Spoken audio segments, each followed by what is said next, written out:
Vários homens cegos tocam diferentes partes de um elefante. Um toca a tromba e diz que o elefante é uma cobra. Outro toca a pata e diz que é um tronco de árvore. Um terceiro toca a cauda e jura que é uma corda. A moral da história: na vida, raramente temos a visão completa.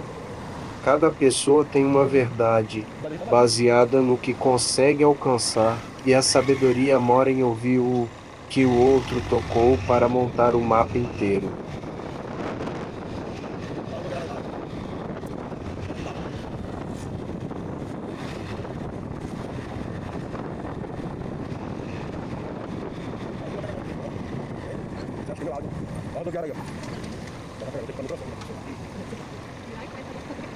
Terus tira ali, meio outro.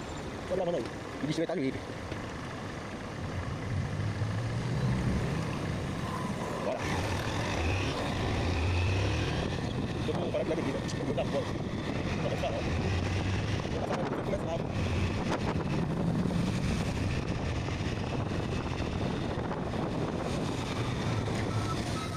Vai cair obra, vai cair obra. A rua tá presente.